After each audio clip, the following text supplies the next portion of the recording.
Hey, we're joined by sophomore Shauna Clark. Shauna, two-sport athlete. I'm just gonna ask the question I've been thinking about since you said you were gonna come on the podcast 2 minutes ago. Um, having played lacrosse and winning a championship in a terrific year, 20-1, conference championship, NCAA tournament appearance. How is that experience going to help you build on your soccer season? After being able to experience winning a GNAC championship, I think it really just furthermore pushes my drive and, really wanting to win a GNAC this year with the women's soccer team. So, all these first years and, of course, everybody else on the team can experience that same enjoyment in, Yeah, NCAA appearances like I could. yeah. I mean, that had to be an unreal experience, and it the women's soccer championship game and how close that game was and the back and forth and just you guys persevering and holding off to beat Johnson and Wales. That has to be something that builds your confidence, right? And the whole Yeah, season in general. %. You had a great year Thank you. in lacrosse and soccer. Thank you. So I think that has to help. And I think two-sport athletes here at St. Joe's has kind of been a tradition.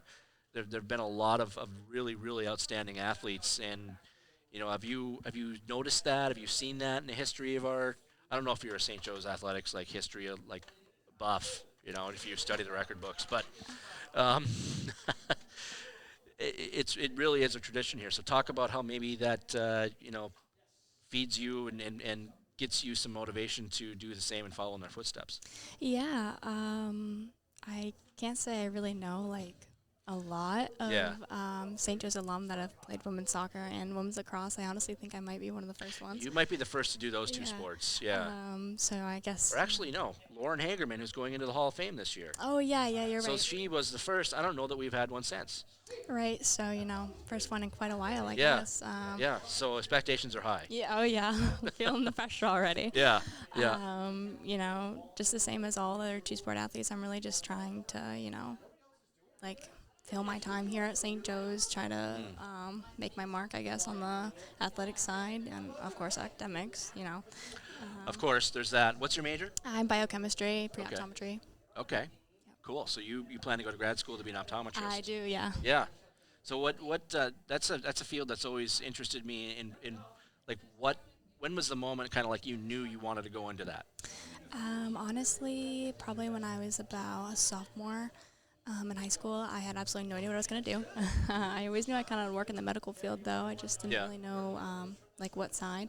And I had to go in for my annual checkup, and I was like, "Wow, this is actually kind of cool." Like she Hmm. could see the back of my eye and everything. So I was like, "Oh, I'll shadow her," Yeah. and I shadowed it, and I actually really loved it. So That's pretty cool. That's an yeah, interesting one because yeah, like you say, the annual appointment and stuff, and you see all those, tests and graphics and all those things that they yeah, do. So 100%. yeah, that's cool. So talk about time management as a two-sport athlete and being able to kind of handle all of that with academics and life and playing two sports. Yeah, that's definitely a hard one. Mm. I don't exactly always have the most time in the world to, kind of do the fun stuff around campus, I guess you could say. Yeah. My coaches, though, do a great job working with my STEM schedule as well, and I'm also an RA here, so that just kind of adds a whole new, level on top of everything else. It's definitely tricky, but I'd just say, take your schedule, take look at your schedules, make sure that you do plan like some free time for yourself and Yeah. to actually don't do anything school related. That's something that I struggle with a lot. Like, don't do anything school related in those, 10, 15 minutes that you have during the day. Just like, for me, it's watch TikToks, There you go. Yeah, like, Yeah. just find time, I guess, to, do it. Do what you need for the soul. Yeah. A little bit of replenishment. That makes sense. Absolutely. That's healthy. So the team looked good yesterday. You guys Yeah. played really well and a lot of depth and chemistry is certainly apparent.